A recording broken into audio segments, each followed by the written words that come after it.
Good morning विद्यार्थी मित्रों, केम छो? आज આપણે 7મું ચેપ્ટર છે આપણું છે આબોહવાકીય ફેરફાર। 7મા ધોરણની અંદર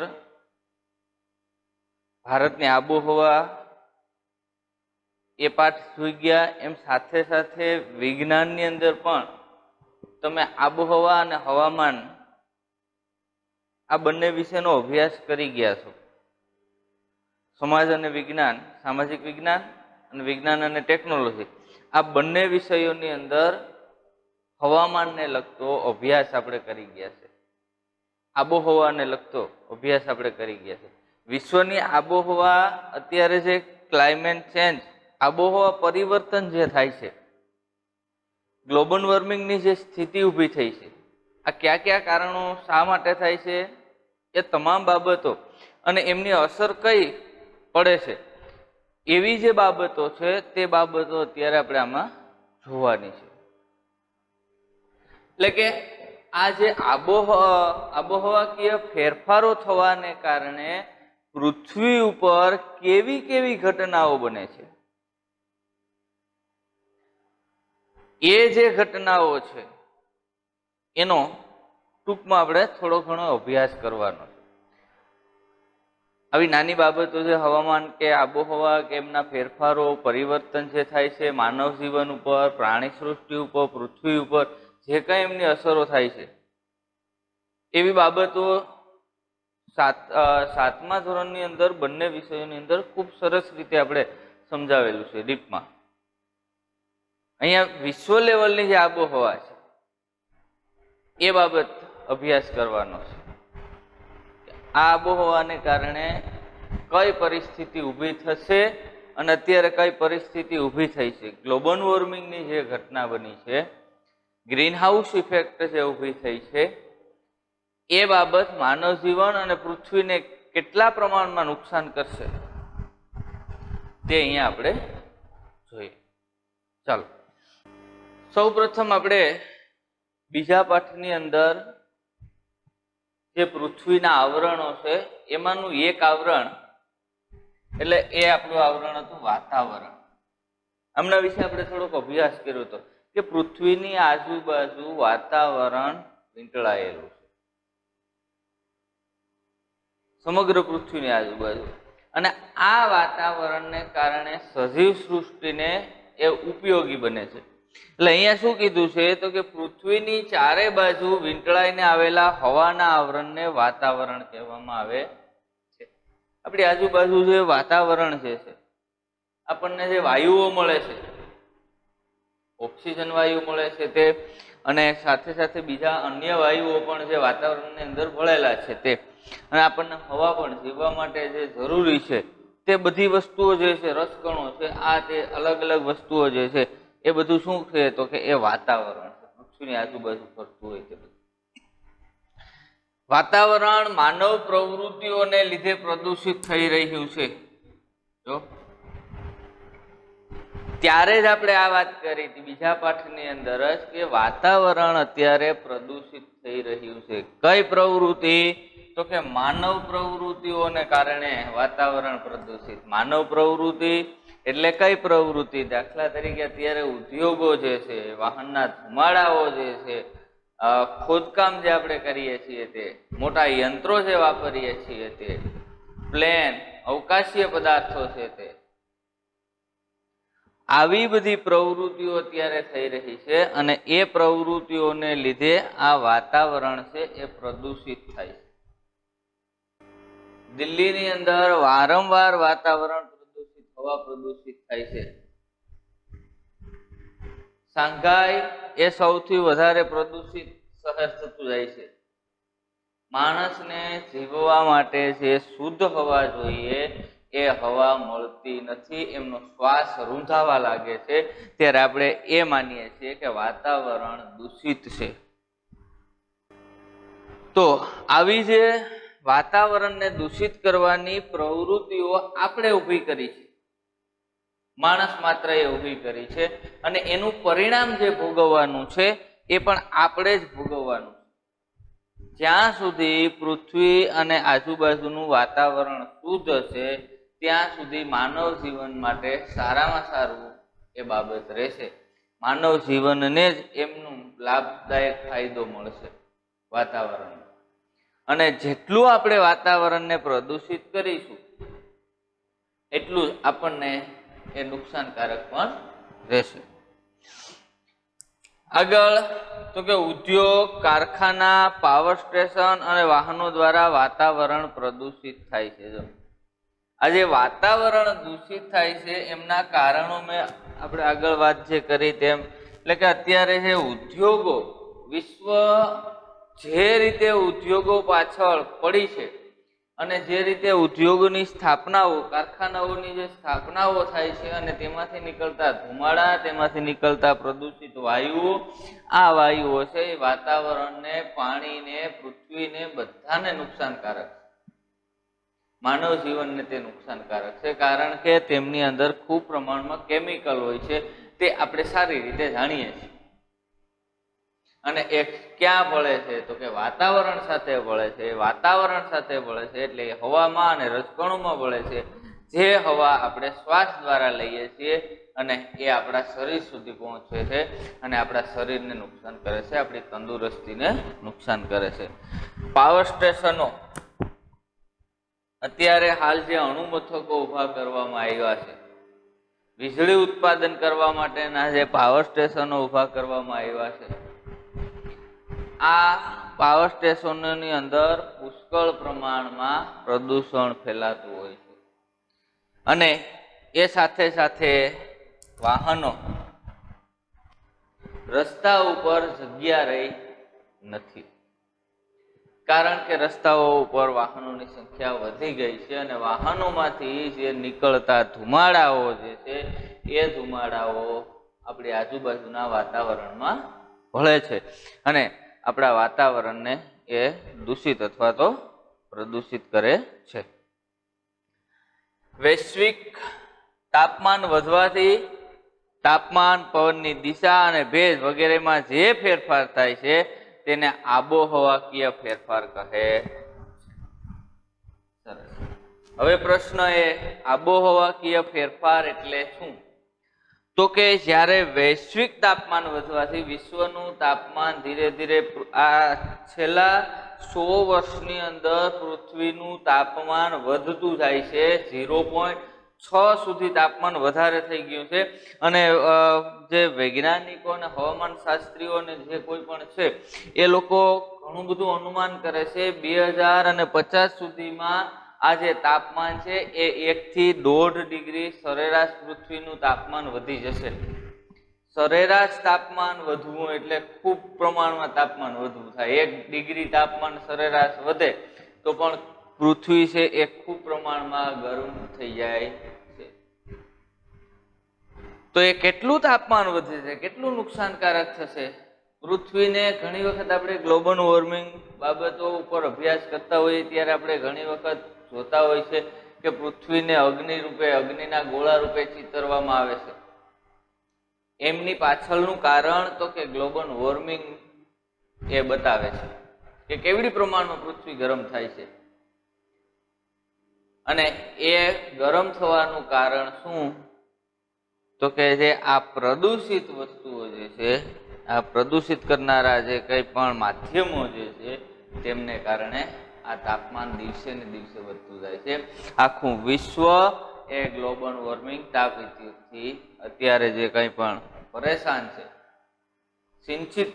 ચિંતિત છે, એ બાબત આપણને નુકસાનકારક અને વિશ્વને પણ અત્યારે એણે મૂંઝવણની સ્થિતિમાં મૂકી દીધું છે. જો તાપમાન વધવાથી ક્યાં ફેરફાર થયો છે? પહેલું તો તાપમાન, ગરમીનું પ્રમાણ ખૂબ વધતું જાય છે. જ્યાં ઠંડા પ્રદેશો હતા ત્યાં પણ ગરમી પડવા લાગી છે. ગરમી પડવા નહીં, ગરમી વધવા લાગી છે. એટલાન્ટિક મહાસાગર અને બંને ધ્રુવો વચ્ચે જે ખૂબ મોટા પ્રમાણમાં બરફની હિમશિખાઓ છે તે અત્યારે ઓગળવા લાગી છે. આ એ બતાવે છે કે તાપમાનનું પ્રમાણ વધ્યું છે. બીજું તો કે પવનની દિશાઓ બદલવા લાગી છે, અલ્નીનો સિસ્ટમ ઊભી થઈ છે. આપણે વારંવાર દુષ્કાળો જે પડે છે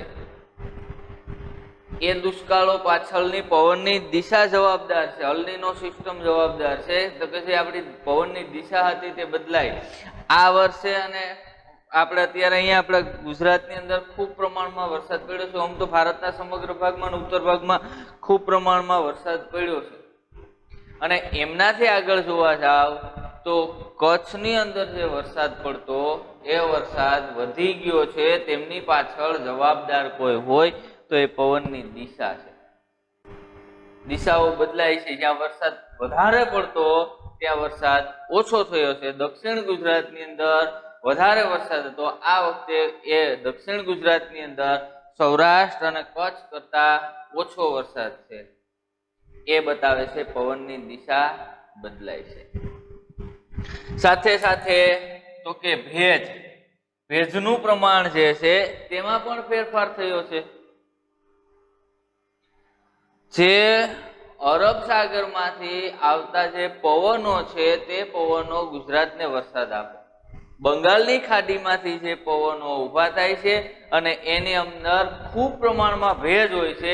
એ ભેજ ક્યાં બાજુ તો કે ઉત્તર તરફ જ્યારે વાતા હોય છે ત્યારે ઉત્તરીય જે વિસ્તારો છે આપણા અસમ, મેઘાલય એ વિસ્તારોની અંદરથી એ પસાર થાય ત્યાં ખૂબ પ્રમાણમાં વરસાદ આપે છે. હવે એ પવનોની દિશા, આ ભેજવાળા પવનો છે એ ઓગસ્ટ સુધીમાં કઈ દિશામાં તો કે ઉત્તર પશ્ચિમ દિશા તરફ વાય છે અને એ ભેજ આગળ વધે છે. એ ભેજ કચ્છ અને રાજસ્થાનના જે રણ સુધી આવતા આવતા આ ભેજ સુકાઈ જાય છે. તેમના બદલે આ વખતે જે કોઈ પણ પરિસ્થિતિ ઊભી થઈ તો કે એ ભેજવાળા પવનો ક્યાં સુધી આવ્યા તો કે આ રણ પ્રદેશો સુધી પણ આવ્યા અને રણની અંદર પણ ખૂબ પ્રમાણમાં વરસાદ પડ્યો. એ શું બતાવે છે તો કે ભેજની અંદર ફેરફાર થયો. ક્યાંક ભેજ સુકાઈ ગયો છે તો ભેજ વધે પણ છે. આવી ઘટનાઓ અને આમાં જે ફેરફાર થાય તે ફેરફારને આબોહવાકીય ફેરફાર કહેવામાં આવે. આવી બાબતો, આવી ઘટનાઓ ફેરફારોમાં બને છે. આગળ અહીંયા એક કોષ્ટક આપેલું છે. શું કહે છે તો કે અલગ અલગ દેશ કે જેમની અંદર ગરમી, ઠંડી અને વરસાદ એમના કારણો કયા કારણોને લીધે આ બાબતો આપણને અનુભવાય છે. તો 2-3 ઉદાહરણો આપું છું, બાકી તમારે એ કારણો શોધવાના છે. હું અહીંયા પહેલા એક રશિયાનું કારણ બતાવું છું. તો કે રશિયા જે છે ત્યાં ગરમીનું જે પ્રમાણ છે એ ગરમીનું પ્રમાણ તો કે 15°C. ઠંડીનું પ્રમાણ તો કે જો -20°C. માઇનસ આપણે શિયાળાની અંદર જે ઠંડી પડે છે ત્યારે આપણું જે તાપમાન હોય છે એ છેલ્લામાં છેલ્લું 9°C અથવા તો 10-9, 8 આ તાપમાન રહેતું હોય છે. ખૂબ ઠંડી પડે છે ત્યારે તો આ તો -20°C તાપમાન. એટલે જેવું પાણી હોય એ પાણી આપણે જોતામાં તો એ બરફ બની જાય. એટલું બધું તાપમાન ત્યાં નીચું જતું રહેતું હોય છે. એટલે કે આવી ઠંડી પડે છે. અને સાથે સાથે તો કે વરસાદ જે છે તે 100 સેમી જેટલો પડે. આમનું કારણ શું? પહેલી વસ્તુ અહીંયા જોવા જઈએ તો ગરમી જે છે એ ગરમી સરેરાશ ક્યાં છે તો કે 15°C તાપમાન જેટલી રહી છે. એટલે કે ગરમીનું પ્રમાણ ત્યાં ખૂબ ઓછું છે. કારણ કે એ વિષુવવૃત્તથી ઘણો બધો દૂર આવેલો પ્રદેશ છે. આ એમનું પહેલું કારણ છે. ગરમી ત્યાં આપણે પડતી નથી. જેમ શિયાળામાં ઠંડીની વાત કરી તેમ ભારતમાં, એટલે આપણે જ અહીંયાની જ વાત કરીએ તો અહીંયા ઉનાળાની અંદર જે ગરમી પડે છે ત્યારે જે અહીંયાનું તાપમાન છે, આપણે અહીંયાનું તાપમાન જે છે એ મહત્તમ તાપમાન ક્યારેક 45°C તાપમાનને પણ વટાવી જાય છે એમની આજુબાજુ. પણ 45 ને પણ ક્યારેક વટાવે છે, 45 ની આજુબાજુ પણ રહી છે. ખૂબ ગરમી જ્યારે આપણે એપ્રિલ અને મે મહિનાની જે ગરમીઓ હોય છે એ ગરમીની અંદર જે આપણું ટેમ્પરેચર તાપમાન જે છે એ 45 ડિગ્રી સુધી, અને રશિયાનું તાપમાન છેલ્લામાં છેલ્લું 15 સેલ્સિયસ સુધી તાપમાન. એટલે કે આપણે જ્યારે ઠંડી પડે છે પણ ઠંડી જ્યારે આપણે ઓછી હોય છે અથવા તો શરૂઆતની જે ગાળો હોય છે ત્યારે આપણું ઓછામાં ઓછું તાપમાન જે છે તે 15 સેમી હોય છે. એટલે કે અહીંયા ગરમીનો અનુભવ બહુ સૂજ થાય છે. હવે સાથે સાથે સ્ટેમ પ્રકારમાં આ પ્રદેશ આવેલો છે અને એમને કારણે ત્યાં વરસાદનું પ્રમાણ દરિયા કિનારાથી દૂરનો વિસ્તાર છે અને એમના કરતાં પણ સ્ટેમ પ્રકાર હોવાને કારણે ત્યાં વરસાદ પડે છે. બીજી બાબત તો કે ઈરાનની જો વાત કરીએ તો એ ઓમ જોવા જાવ તો દરિયા કિનારાથી દૂર અને સાથે સાથે રણ પ્રદેશની આજુબાજુ ઘેરાયેલો હોવાને કારણે ત્યાં ગરમીનું પ્રમાણ છે તે વધારો થાય છે. જો શું થાય છે તો કે 30 અંશ સેલ્સિયસ તાપમાન છે, જ્યારે ઠંડીનું પ્રમાણ જે છે તે 10 અંશ સેલ્સિયસ રહેશે. નીચું તાપમાન જે છે એટલે કે એટલી બધી ઠંડી ત્યાં પડતી નથી પણ ઠંડીનું પ્રમાણ છે. પણ ત્યાં વરસાદનું પ્રમાણ છે તે વરસાદનું પ્રમાણ ઓછું કહેવાય છે, કારણ કે દરિયાથી દૂર તો હોવાને કારણે અને રણ પ્રદેશ પછી એ વિસ્તાર આવતો હોવાને કારણે ત્યાં ભેજવાળો પવન પહોંચી શકતો નથી, એટલે વરસાદનું પ્રમાણ છે તે થોડું ઘણું ઓછું રહેશે. છેલ્લે એક બાબત અહીંયા લઈ લઈએ, સાઉદી અરેબિયા જે છે તેમની વાત કરીએ. અરબ દેશો એટલે કે આખે આખો રણ પ્રદેશ છે. હવે જો એક સાથે અહીંયા નોર્વેનું એક ઉદાહરણ તમને આપું છું, એમની સરખામણી કરાવું છું કે નોર્વેનું જે તાપમાન છે તે સૌથી નીચે 10 અંશ સેલ્સિયસ. શા માટે તો કે ક્યાં આવેલો છે તો કે ઉત્તર ધ્રુવીકૃત પ્રદેશ હોવાને કારણે, ત્યાં આવેલો હોવાને કારણે ત્યાં અતિશય ખૂબ ઠંડી પડે છે નોર્વેમાં અને ગરમીનું પ્રમાણ ત્યાં અનુભવાતું નથી. પણ તેમની સામે વિષમ પરિસ્થિતિ શું ઊભી થાય છે તો કે સાઉદી અરેબિયા છે એ કર્કવૃત્તની ઉપરનો પ્રદેશ છે, એમની આજુબાજુનો વિસ્તાર છે, એટલે ગરમીનું પ્રમાણ તો રહે પણ રહેતું જ હોય છે. પણ એમની સાથે સાથે અહીંયા તો ગરમીનું પ્રમાણ ખૂબ વધી ગયું છે. જો 45 અંશ સેલ્સિયસ તાપમાન વધી જાય છે, તેમની પાછળનું કારણ ત્યાંનો રણ પ્રદેશ જવાબદાર છે. સાથે ઠંડીનું પ્રમાણ જે છે ત્યાં બિલકુલ નથી, એમ કહી શકાય કે ત્યાં ઠંડી જે છે એ ઠંડી બહુ ઓછી પડે છે. રણ વિસ્તાર અને મોટા ભાગનો પ્રદેશ છે તે કર્કવૃત્તમાં આવેલો હોવાને કારણે ત્યાં ઠંડીનું પ્રમાણ ઓછું રહે છે. જે અહીંયાની સાથે જો એમની સરખામણી કરીએ તો રશિયાની અને એમની સાથે નોર્વે પણ જો અહીંયા પણ -40 ડિગ્રી તાપમાન છે. શા માટે તો કે એકદમ એ ત્યાં સૂર્યના કિરણો જે છે ત્રાસા પડે છે. કે સાથે સાથે ક્યાં આવેલો છે તો કે ધ્રુવવૃત્તીય પ્રદેશોમાં એ આવેલો છે, એટલે ત્યાં ગરમીનું પ્રમાણ ઘટે પણ ઠંડીનું પ્રમાણ ત્યાં તાપમાન સૂર્યનો પ્રકાશ પૂરતો મળતો નથી. પણ અહીંયાનું જે એમનું તાપમાન જે છે એ ઠંડી હોય એ પ્રમાણમાં ત્યાં ઠંડી પડતી નથી. કર્કવૃત્તનો ભાગ અને રણ પ્રદેશ એ બંને એના માટે જવાબદાર છે. હવે વરસાદની જો વાત કરવામાં આવે તો એ વરસાદ એ 10 સેમી સેલ્સિયસ પડે છે. જો ફિલિપાઇન્સ છે તો અહીંયા સૌથી વધારે વરસાદ પડે છે. એમનું કારણ શું તો કે આ ફિલિપાઇન્સ જે દેશ છે એ બધી બાજુ દરિયાથી ઘેરાયેલો છે અને ત્યાંથી જે વ્યાપારી પવનો, જે અતિશય ભેજવાળા પવનો એ દેશની આજુબાજુથી એ જતા હોય છે, જેને કારણે આ દેશની અંદર વરસાદ છે એ ખૂબ પ્રમાણમાં પડે છે. પણ અહીંયા જે ભેજવાળા પવનો છે એ ભેજવાળા પવનો અરબ સાગરમાંથી અથવા તો આજુબાજુના જે સાગરો છે ત્યાંથી જે ભેજવાળા પવનો આવતા આવતા અહીંયા સાઉદી અરેબિયા સુધી આવે છે અને ત્યાંનો રણ વિસ્તાર હોવાને કારણે આ પવનોમાંથી જે ભેજ છે એ ભેજ બિલકુલ સુકાઈ જાય છે અને એમને કારણે ત્યાં વરસાદ છે તે વરસાદ નહિવત અથવા તો ઓછો પડે છે. ઉદાહરણ તરીકે ભારતની વાત કરીએ તો અરબ સાગરમાંથી જે પવનો ઉત્તર તરફ વાય છે અને એ પવનો ગુજરાતને ઓળંગતા ઓળંગતા સૌરાષ્ટ્રને ઓળંગી અને કચ્છ સુધી આવે છે, ત્યાં એ ભેજ પૂરો થઈ જાય છે અને એને કારણે શું થાય છે તો કે આ કારણોને લીધે કચ્છમાં વરસાદ પડતો નહોતો. આ 2 વર્ષથી વરસાદનું પ્રમાણ ત્યાં વધ્યું છે. એ વરસાદનું પ્રમાણ વધવા પાછળનું જો કારણ હોય તો ક્લાઇમેટ ચેન્જ. આ ગ્લોબલ વોર્મિંગની સ્થિતિ જે ઊભી થઈ છે એ એનું કારણ બતાવે છે, પવનની દિશા અને ભેજનું કારણ એ બતાવતી નથી. આ જે બધા કારણો છે એ બધા કારણો તમારે સાથે સાથે હોમવર્કમાં લખવાના છે. બીજા 2-3 કારણો જે છે બધા અહીંયા આપણે સમજાવવાનો પ્રયત્ન નથી કર્યો, પણ એ કારણો તમારે શોધવાના છે. આમના આધારે મેં કઈ રીતે આધારે 1-2 કારણો આપ્યા છે એવી રીતે કારણો તમારે એ શોધી અને નોટબુકમાં લખવાના. હવામાન આગળનો જે આપણો ટોપિક છે તે અહીંયા એક વાત સ્પષ્ટ કરવામાં આવી છે સરસ મજાની. હવામાન એટલે શું, કોને કહેવાય હવામાન? જો અહીંયા કીધું કોઈ પણ પ્રદેશનું, એવું નહીં કે ભારત કે અહીંયાનો જ પ્રદેશ, કોઈ પણ વિશ્વનો જે કોઈ પણ પ્રદેશ છે એ પ્રદેશની અંદર રહેલું તાપમાન, ભેજ અને વરસાદની ટૂંકા ગાળાની એટલે મિનિમમ 24 કલાક, 48 કલાક, 1 દિવસ અથવા 2 દિવસ, ટૂંકો ગાળો, ટૂંકા ગાળાની સરેરાશ જે સ્થિતિ જે છે એટલે એને શું કહેવાય? તો કે હવામાન.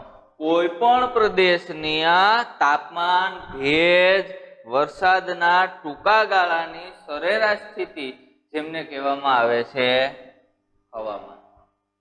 જો એમનું ઉદાહરણ અહીંયા આપેલું છે એ ઉદાહરણ ઉપરથી આપણે થોડુંક સમજવાનો પ્રયત્ન કરીએ. શું કહે છે હવામાન? હવે જો અહીંયા જે વિસ્તારો આપેલા છે, લુધિયાણાનું તાપમાન કેટલું છે? તો કે 28°C તાપમાન છે. દિલ્હીનું તાપમાન તો કે 33°C તાપમાન છે. આ આજનો અથવા તો થોડા સમયનો નથી, થોડા સમય પહેલાનો છે, એટલે કે 6-7 મહિના પહેલાનું તાપમાન, ઉનાળાની નજીકનું તાપમાન છે, પણ ઉનાળાના મધ્ય ગાળાનું છે, ચોમાસાની શરૂઆતનું, અને એ બેના વચ્ચેના ગાળાનું તાપમાન છે. એ સાથે સાથે કાનપુરનું તાપમાન છે તે 33°C તાપમાન છે. અમદાવાદની જો વાત કરવામાં આવે તો 35°C તાપમાન છે. મુંબઈની વાત કરવામાં આવે તો 31°C તાપમાન છે.